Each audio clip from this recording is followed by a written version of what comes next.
Eh bien, bonjour à tous. Donc, l'objectif de ce nouvel exercice est de réaliser un menu déroulant et responsive entièrement en HTML et en CSS et sans avoir recours à aucun autre langage comme le JavaScript par exemple.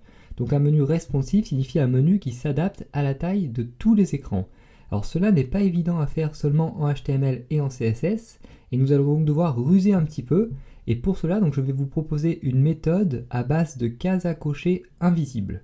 Donc nous allons déjà commencer par créer le squelette HTML de notre menu, puis ensuite donc nous passerons au CSS et enfin à la partie responsive de notre menu. Donc au final notre menu doit ressembler à ceci, donc un menu déroulant normal comme ceci, et lorsqu'on redimensionne la fenêtre, donc celui-ci doit être responsive, c'est-à-dire doit changer complètement de forme. Donc vous voyez ici qu'à partir d'une certaine taille de fenêtre, donc mon menu change d'aspect, et lorsque je clique sur menu, évidemment celui-ci se déroule dans ce sens cette fois-ci. Donc voilà ce à quoi on souhaite parvenir au final. Donc pour cela, je vous invite déjà à ouvrir votre éditeur de texte. Donc moi là, j'ai tout le code correspondant à mon menu. Donc évidemment, je vais commencer par tout supprimer et on va tout refaire donc étape par étape et ligne par ligne. Donc vous voyez qu'il y a quelques lignes de code qu'on va devoir écrire ensemble.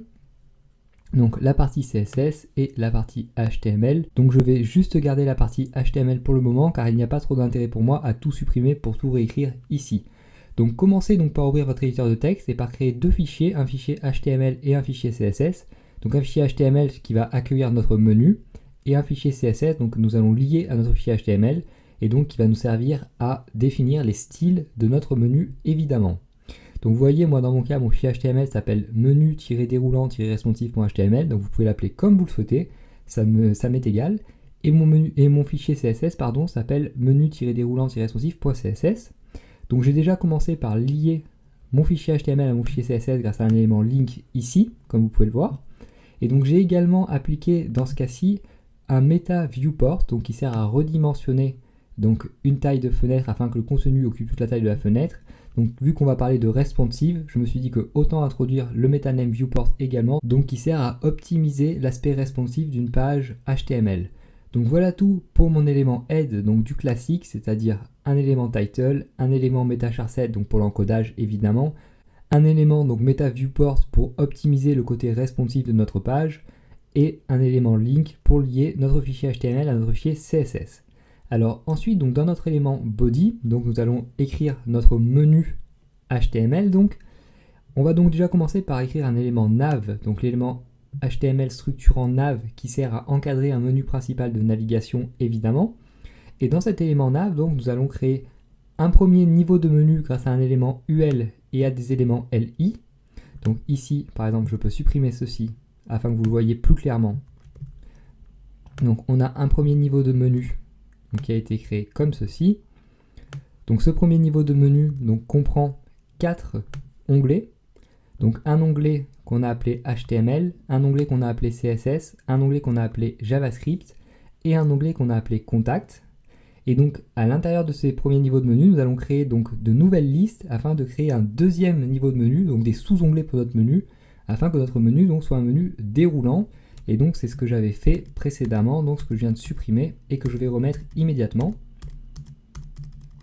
Donc évidemment, donc les sous-menus, vous les créez en fin de l'élément LI, donc juste avant la balise fermante de l'élément LI. Donc on ouvre un nouvel élément UL, donc après donc la balise fermante de l'élément A, donc juste avant la balise fermante de l'élément LI ici. On ouvre un nouvel élément UL, et dans cet élément UL, donc on crée des sous-onglets, donc un premier sous-onglet ici, un deuxième sous-onglet ici, un troisième sous-onglet ici, un quatrième ici, etc., etc. Donc vous voyez qu'en valeur des attributs href ici, je n'ai mis que des dièses car nous n'allons évidemment pas créer toutes les pages vers lesquelles notre menu est censé renvoyer car ça n'aurait aucun intérêt pour notre exercice. Et donc ces dièses-là vont servir à neutraliser l'attribut href et donc vont faire en sorte que notre lien ne renvoie sur aucune page au final. Donc voilà, donc un premier élément UL composé de 4 éléments LI et de nouveaux éléments UL et LI à l'intérieur pour créer donc le deuxième niveau de notre menu. Donc chaque élément LI a une classe particulière, donc on va pouvoir cibler ensuite en CSS, donc les éléments LI principaux, et chaque élément UL donc, qui correspond à nos sous-menus a une classe donc on a appelé submenu à chaque fois, donc car on va donner des styles généraux à ces deuxièmes niveaux de liste. Et donc vous voyez qu'on a également préciser un label et un input ici. Donc ça va être notre case à cocher que nous allons utiliser pour la version responsive de notre menu. J'en dirai plus tard lorsque nous aborderons donc cette dernière étape et le CSS correspondant. Pour le moment, donc retenez juste qu'on a écrit un label avec un input donc pour créer évidemment encore une fois donc notre case à cocher de type checkbox. Donc voilà tout pour notre code HTML. Donc on peut immédiatement l'enregistrer. Je vais enregistrer ici aussi et on peut afficher. Donc vous voyez qu'on a bien donc une première case à cocher avec le mot menu avant, donc qui est le mot qu'on a mis dans notre label. Notre première liste donc, qui contient les 4 éléments HTML, CSS, JavaScript et contact. Et dans donc, chaque élément, on a donc de nouvelles sous-listes. Donc dans la première liste HTML, on a la sous-liste qui contient donc les éléments cours HTML et CSS, éléments HTML, attributs HTML et exercices, etc., etc. Et donc nous allons maintenant passer en CSS et nous allons déjà mettre en forme le premier niveau de notre menu et mettre en forme donc les styles généraux de notre menu. Donc on va déjà commencer par effectuer un reset CSS à la fois donc sur notre élément body et sur notre élément UL, donc notre élément de menu, tout simplement car certains navigateurs peuvent ajouter des marges automatiques à ces éléments et comme nous voulons avoir un rendu identique pour tous les navigateurs, nous préférons effectuer ce reset CSS donc avec une margin à 0 pixel et un padding à 0 pixel. Donc on va effectuer ce reset sur l'élément body comme je vous l'ai dit et sur l'élément UL donc qui représente notre menu principal. Donc pour cela on utilise le sélecteur chevron comme ceci en CSS qui ne sert à cibler que l'élément UL qui est un enfant direct de l'élément nav, c'est-à-dire l'élément UL qui représente notre menu principal, donc le premier niveau de notre menu. Ensuite, donc, nous allons également appliquer une police différente pour notre page. Donc, on va mettre par exemple Verdana, Calibri et sans sérif, comme ceci. Alors maintenant, nous allons enlever les puces qui sont affichées automatiquement par le navigateur devant nos éléments de liste et allons placer tous les éléments de notre liste principale seulement sur la même ligne. Donc on va faire cela avec la propriété list style type pour enlever donc les puces et avec la propriété float pour faire flotter les éléments côte à côte, les éléments donc encore une fois de notre liste principale, donc les éléments qui correspondent à notre premier niveau de menu. Donc tout d'abord on enlève les puces devant tous les éléments LI, donc on cible avec nav LI évidemment donc pour ne cibler que les éléments LI qui sont à l'intérieur de notre élément nav, car si vous avez d'autres listes dans votre page, vous ne voudrez peut-être pas qu'ils héritent des mêmes styles en CSS. Donc list style type .none. Et ensuite, donc, on va appliquer un float left seulement aux éléments LI qui appartiennent à notre liste principale. Et donc on va réutiliser le sélecteur donc chevron comme ceci, navul LI. Donc ici on signifie qu'on ne cible que les éléments LI qui sont enfants directs de la liste UL qui est elle-même enfant direct de l'élément nav. Donc float left par exemple. Et on va vouloir également cacher nos sous-menus. Donc pour le moment, tant qu'un utilisateur n'a pas sa souris, ne passe pas sa souris sur l'onglet correspondant, on cache les sous-menus. Donc pour le moment, on va les cacher tout simplement comme ceci. Donc en ciblant avec la classe submenu que nous avions donné en HTML, donc ici si vous vous rappelez bien, donc ici, ici et ici. Et donc en appliquant un display .none comme ceci. Donc pour le moment, le rendu est le suivant. Donc vous voyez qu'on a bien donc, nos éléments qui sont côte à côte, les éléments de notre menu principal, de notre premier niveau de menu encore une fois, et donc nos sous-menus qui sont cachés grâce à display none. Et donc vous voyez qu'on a encore donc, notre menu et notre case à cocher, et donc nous allons également cacher ça par défaut.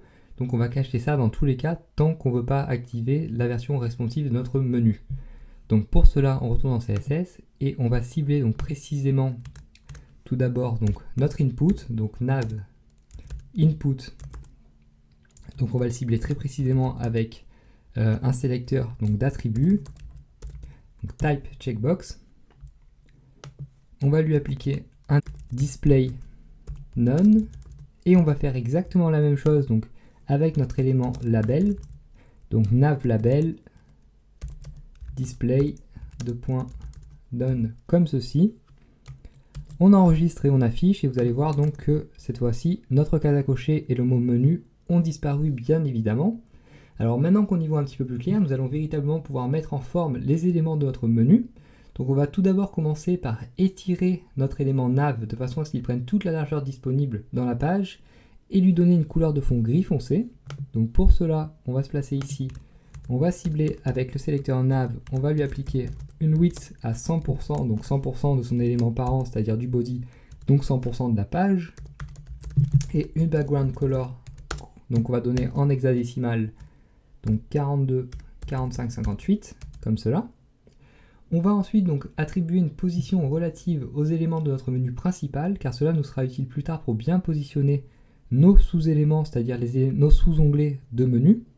Donc pour cela, on va retourner ici, donc vu qu'on cible précisément les éléments LI de notre liste principale, on leur applique une position relative, donc comme on vient de le dire, comme cela. Alors à ce niveau, donc ici, on va être confronté à une difficulté en CSS, car vous devez savoir que si un élément parent non flottant possède des éléments flottants, donc le CSS va supprimer la hauteur du parent et celui-ci ne va plus s'afficher. Et donc dans notre cas ici, donc notre élément UL, donc qui est non flottant, possède des éléments LI donc qui sont flottants, donc avec le float left ici. Et donc la solution la plus simple pour résoudre ce problème va être d'appliquer un overflow hidden à notre élément parent, c'est-à-dire notre élément UL, afin de forcer le CSS à lui rendre sa hauteur. Alors cependant, nous n'allons pas pouvoir procéder de la sorte dans le cas présent, car si on utilise un overflow hidden sur notre élément UL, on ne va plus pouvoir voir nos sous-onglets par la suite. Et donc la solution ici va être d'utiliser ce qu'on appelle un hack CSS de type clearfix, qui est très connu par les développeurs, et donc il vous faut connaître tout simplement. Donc ce hack clearfix va utiliser le pseudo-élément after et les propriétés content, display et clear, donc comme ceci. Alors on va cibler évidemment donc notre liste UL qui est enfant direct de notre élément nav, donc avec le pseudo-élément after. On va rajouter un contenu vide comme ceci. On va mettre un display table et un clear boss, donc comme cela. Donc cette partie était certainement la partie la plus complexe de l'exercice, car il faut tout simplement bien connaître comment le CSS fonctionne et car il faut connaître le clearfix. Donc maintenant que ce problème est réglé, nous allons pouvoir nous attaquer à la mise en forme de nos liens de menu et nous allons commencer donc par changer le type de display de nos éléments A et supprimer le trait de soulignement qui apparaît automatiquement avec ceci. Donc on va tout simplement cibler donc nav A comme ceci, display on a dit donc inline block, comme ceci, on enlève le E ici, donc text decoration none afin de supprimer le trait de soulignement qui apparaît automatiquement, et donc on va également vouloir appliquer un padding et changer la couleur des éléments A donc qui sont dans notre liste principale. Donc on utilise une nouvelle fois donc les chevrons ouvrants. Donc ici on cible les éléments A qui sont enfants directs de l'élément LI qui est elle-même enfant direct de la liste UL, elle-même enfant direct de l'élément nav. Et donc en gros les éléments A qui correspondent à nos onglets de menu principal. Donc 20 pixels, 30 pixels par exemple, et une couleur blanche puisque on a mis le background color de notre élément nav en gris foncé afin de bien pouvoir lire les écritures. Alors faites bien attention encore une fois en CSS à bien cibler les bons éléments car le CSS permet de cibler précisément donc n'importe quel type d'élément, mais il faut bien savoir comment ils fonctionnent, il faut bien connaître les différents sélecteurs et comment les utiliser. Donc nous en avons maintenant fini avec notre premier niveau de menu, donc ça ressemble à ceci, donc c'est déjà beaucoup plus agréable à regarder. Et nous allons maintenant passer à la mise en forme de nos sous-onglets.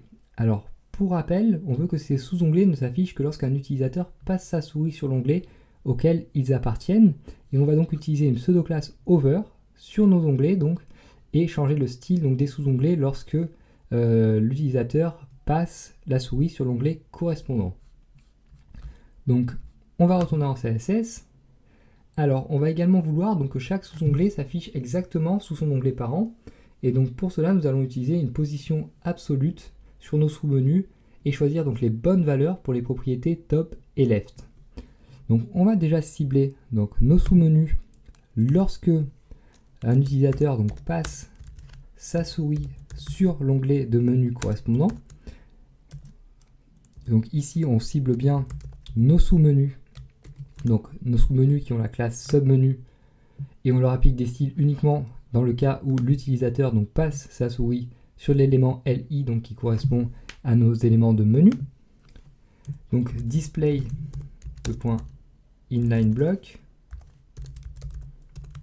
ensuite position absolute, comme ceci.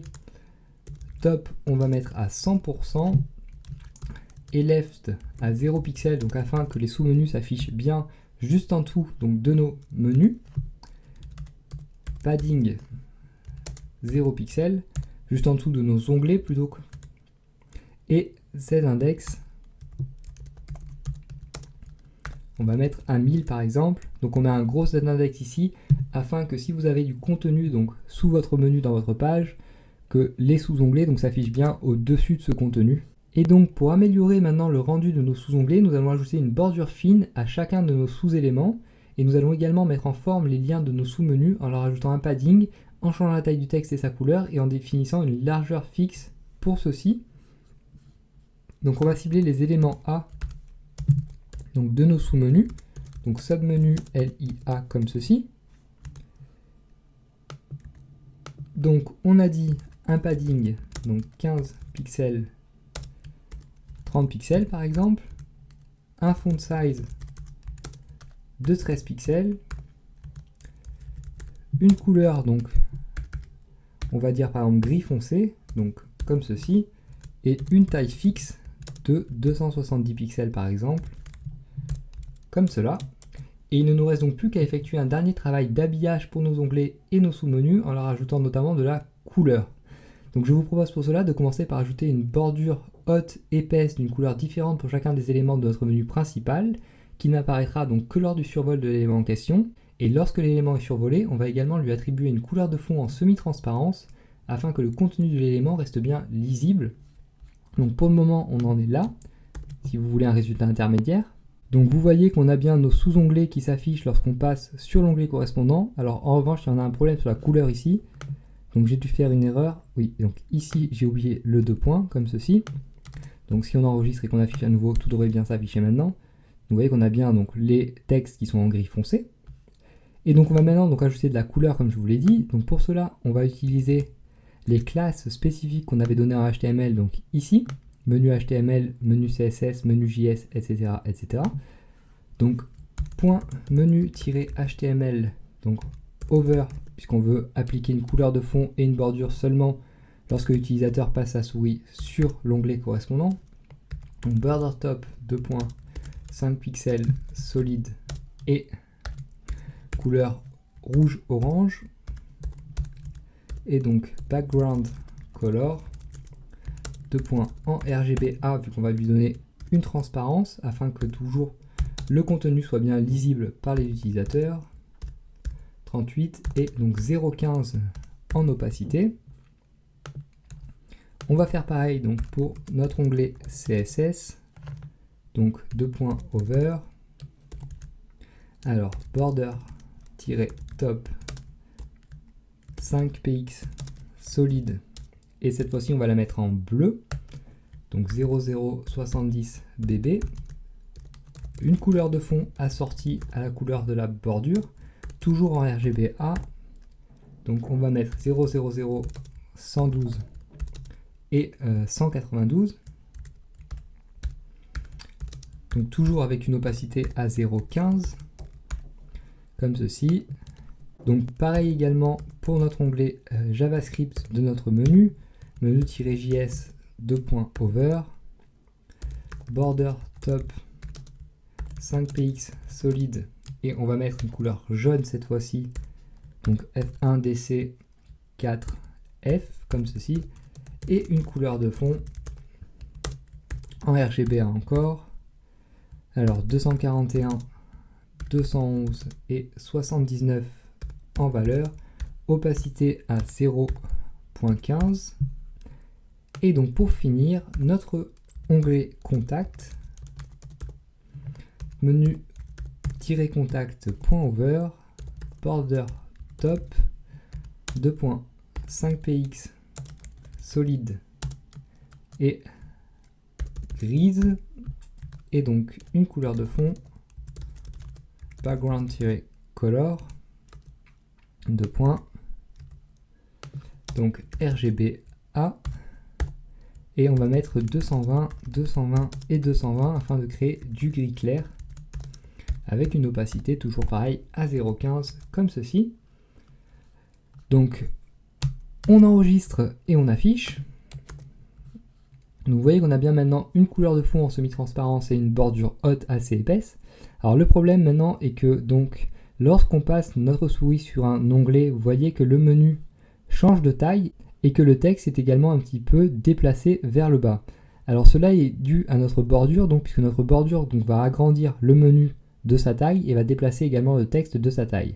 Donc pour remédier à ce problème, nous allons tout simplement modifier le padding lorsque donc on passe notre souris sur un élément, puisque par défaut, si vous vous rappelez bien, nous avions attribué un padding de 20 pixels, et donc nous allons tout simplement réduire spécifiquement donc cette taille de padding de la hauteur de la bordure. Donc on va cibler nav ul li2.over, puisqu'on veut donc réduire la hauteur du padding lorsqu'on est sur un élément. Donc on va la réduire de 5 pixels évidemment, afin donc que le padding plus la bordure fasse donc la taille du padding de base. Donc 15 pixels, 30 pixels, 20 pixels et 30 pixels. Donc on ne réduit que le padding haut évidemment donc de 5 pixels. Et vous allez voir que maintenant donc tout va bien s'afficher. Le menu ne va plus bouger. Donc vous voyez maintenant hop, que le texte donc ne bouge plus. Donc c'est ce qu'on souhaitait. Alors je me rends compte maintenant que j'ai oublié tout à l'heure d'ajouter la bordure, donc que je vous avais dit que j'allais ajouter sous nos éléments de sous-menu. Donc je vais le faire dès maintenant. Donc pour cela on va cibler avec submenu LI, et donc on va rajouter une petite bordure basse donc pour séparer nos éléments de sous-menu. Donc un pixel solide, et on va mettre par exemple donc CCC comme ceci. Et donc vous allez voir qu'on va avoir maintenant une petite bordure sous chaque élément de notre sous-menu, et donc cela nous permet de mieux séparer chaque élément, et je trouve que ça rend mieux au final. Alors donc maintenant il ne nous reste plus qu'à ajouter de la couleur donc pour nos sous-menus justement, et donc on va retourner en CSS et on va appliquer une couleur spécifique à chacun de nos sous-menus, donc en ciblant donc comme ceci évidemment, submenu hop, donc le sous-menu qui correspond à notre menu HTML, donc à notre onglet menu HTML, donc background color, on va lui mettre une couleur proche de la couleur donc de notre bordure, donc 100 et 40 comme ceci. Donc on va faire exactement pareil pour nos autres sous-onglets, donc submenu, donc background-color RGB 000 160 et 240 comme ceci. Hop, on va supprimer ici la parenthèse fermante, et donc menu-js, donc submenu. Alors évidemment nous n'allons pas le faire pour le menu contact, sachant que ce menu n'a pas d'élément de sous-menu. Background-color, deux points, et on va mettre cette fois-ci donc par exemple 250, 215 et 100 comme ceci. Donc on va également vouloir donc changer les écritures donc lorsque l'utilisateur passe sur un sous-onglet. Donc pour cela on va cibler avec le sélecteur submenu li2.over A comme ceci. Donc on va appliquer une couleur gris clair avec EEE et un poids de police gras comme cela. Et donc plus spécifiquement, nous allons vouloir ajouter une couleur de fond à chacun de nos sous-onglets lorsque donc l'utilisateur passe sa souris dessus, afin qu'il se détache mieux des autres sous-onglets. Donc over, on va par exemple ajouter un background color avec les valeurs 210, 77, 60. Donc cela va faire une couleur légèrement plus foncée que lorsque l'utilisateur n'a pas sa souris sous le sous-onglet. Donc menu CSS, submenu li2.over. Alors cette fois-ci on va mettre un background color égal à 000, 115 et 200. Et donc pour finir, menu-js.js .submenu li2.over, donc background color en RGB 200, 165 et 75 comme cela. On enregistre et on affiche donc à nouveau. Et donc vous voyez bien maintenant donc, que nos sous-menus sont bien habillés d'une couleur de fond donc, qui est relative à la couleur de notre bordure, donc quasiment identique à la couleur de notre bordure. Et lorsqu'on passe donc, sous un sous-onglet comme ceci, la couleur de fond change et également donc, la couleur des textes qui change et normalement le poids de police devrait changer aussi. Donc je suppose que j'ai dû faire une petite erreur en écrivant la propriété. Ouais, donc j'ai mis un i avant le e alors que c'est ei comme ceci. Donc on enregistre et on affiche à nouveau. Donc vous voyez bien maintenant que notre police apparaît en gras dès qu'on passe sa souris sous un sous-onglet de menu. Donc nous en avons terminé pour notre menu déroulant, donc le premier niveau du menu et le deuxième niveau du menu également. Et donc il ne nous reste plus qu'à nous occuper du côté responsive. Alors on va commencer déjà par retourner sur notre page HTML, donc afin de bien expliquer pourquoi j'ai ajouté un label et un input. Donc ici vous voyez bien que j'ai rajouté avant même le début de notre menu un élément label et un élément input comme ceci. Donc en effet, comme je vous l'ai dit, il n'est pas évident du tout de proposer une version responsive d'un menu en utilisant uniquement du HTML et du CSS. Et donc il va falloir ruser, donc il va falloir employer des techniques un petit peu étranges pour proposer une version responsive de ce menu. Alors la solution donc, que je vous propose ici est la suivante, c'est de créer une case à cocher en HTML, donc avec l'élément input de type checkbox. Et l'idée donc est d'afficher une autre version du menu en CSS lorsque la case a été cochée. Et donc évidemment, nous voulons que cette case puisse n'être cochée que pour certaines tailles d'écran. Donc c'est-à-dire que par défaut, nous allons cacher cette case à cocher, donc nous allons cacher cet élément input, et nous allons afficher donc cet élément input que lorsque la fenêtre atteint une certaine taille. Donc nous avons déjà caché par défaut donc notre label et notre input, si vous vous en rappelez bien, au début de notre code CSS, donc ici. Donc nous avions déjà caché notre label et notre input ici. Et donc maintenant, nous allons utiliser les media queries et la règle CSS arrobase pour créer donc le responsive de notre menu. Alors nous allons donc vouloir afficher une version différente du menu pour tous les écrans d'une taille inférieure, admettons, à 780 pixels. Et donc nous allons déjà commencer par afficher notre label pour ces écrans et styliser celui-ci pour un meilleur affichage sur mobile. Nous allons également donc cacher tout le contenu du menu tant que l'utilisateur n'aura pas cliqué sur la case à cocher. Et dès que la case est cochée, en revanche, le menu devra s'afficher. Donc en CSS, on va utiliser la règle @media_screen. And donc on a dit max width 780 pixels. Donc ici, on applique des règles uniquement pour les écrans donc, dont la taille est inférieure ou égale à 780 pixels. Alors évidemment, comme d'habitude, on précise nos règles @media en fin de code CSS. Donc on va déjà cibler notre élément label, donc ici. Donc on peut cibler soit avec nav label, soit avec tout simplement la classe menu mobile donc, que nous avons rajouté ici. Donc dans ce cas-là, moi je vais plutôt cibler avec menu mobile, car c'est le sélecteur le plus précis. Donc on va display block, donc dès qu'un écran a une taille inférieure à 780 pixels. On va afficher donc le texte en blanc. On va créer une couleur de fond pour notre label, donc en RGBA. Donc par exemple, on va mettre 29, 197 et 151, ce qui devrait nous faire un vert assez vif, bleu-vert assez vif. On va également donc text line center afin d'avoir donc le mot menu qui s'affiche au centre. Et on va ajouter un padding afin d'agrandir un petit peu donc la taille de notre élément comme cela. Donc 2 points ici évidemment. Et donc on va également appliquer un display none par défaut à notre liste principale de menus. Donc par défaut, nous n'affichons pas le menu, puisqu'on va vouloir afficher le menu seulement lorsque la case va être cochée, c'est-à-dire seulement lorsque l'utilisateur finalement va cliquer sur le texte menu. Donc on affiche dès maintenant. Donc pour le moment, vous voyez que le menu ressemble à cela.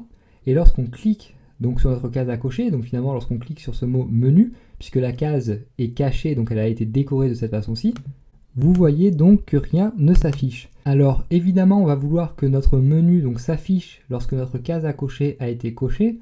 Donc pour cela, on va devoir retourner en CSS et utiliser donc un sélecteur complexe. Donc une nouvelle fois, donc nav input. Donc évidemment, on cible notre input de type checkbox. Et donc on va vouloir afficher notre liste UL dès que cet input donc a été coché. Donc pour cela, on va utiliser la pseudo-classe relative au formulaire checked. Donc comme ceci. Et on va également utiliser ce signe-là. Donc avec notre liste UL. Donc ici, on signifie qu'on veut que notre liste UL ait un display de type block lorsque notre élément input donc a été coché, a été checked.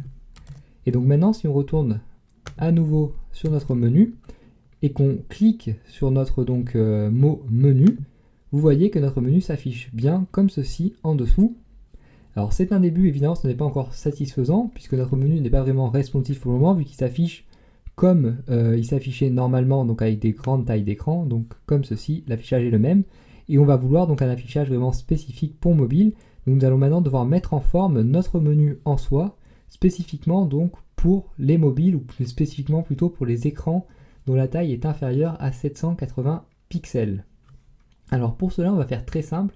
On va conserver la majorité de ce que nous avons fait dans les parties précédentes, mais nous allons tout simplement étendre la taille des éléments de liste, ainsi que celle des liens à 100%, et nous allons changer le type de display, ainsi que le type de positionnement de nos sous-menus, afin que ceux-ci s'affichent bien sous les éléments de menu et prennent également tout l'espace disponible.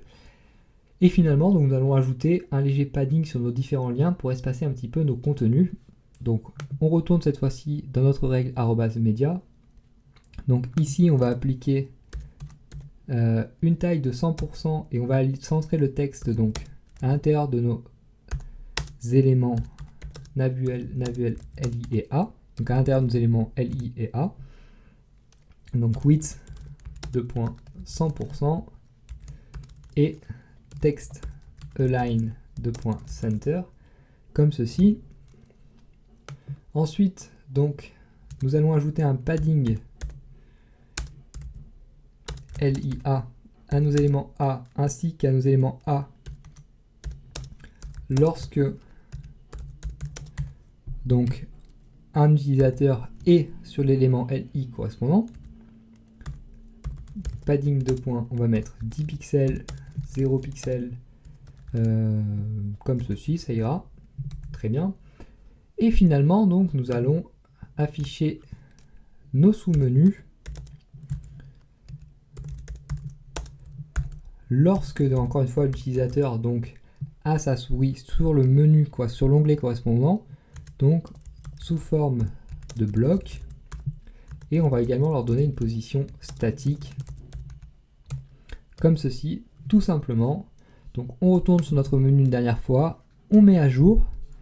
Donc ici nous avons notre version normale de menu.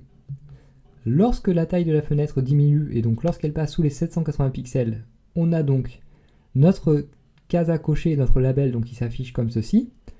Lorsqu'on clique sur notre élément menu, notre case à cocher donc est cochée et notre menu s'affiche. Et donc nous avons ici notre menu principal et nous avons les sous-éléments qui s'affichent lorsque l'on passe donc sur les onglets correspondants comme ceci. Et donc nous avons réussi à créer un menu parfaitement fonctionnel, donc un menu déroulant et responsive seulement en HTML et en CSS. Alors vous pouvez par la suite évidemment améliorer ce menu ou lui appliquer simplement d'autres styles pour qu'il soit parfaitement adapté à vos besoins. Et donc notez bien qu'on a dû ici un petit peu ruser afin de ne pas avoir recours à d'autres langages comme le JavaScript pour créer ce menu, car il est assez compliqué encore aujourd'hui donc d'arriver à créer un menu complètement responsive en utilisant seulement le HTML et le CSS. Donc voilà tout pour cet exercice et à bientôt pour un prochain exercice.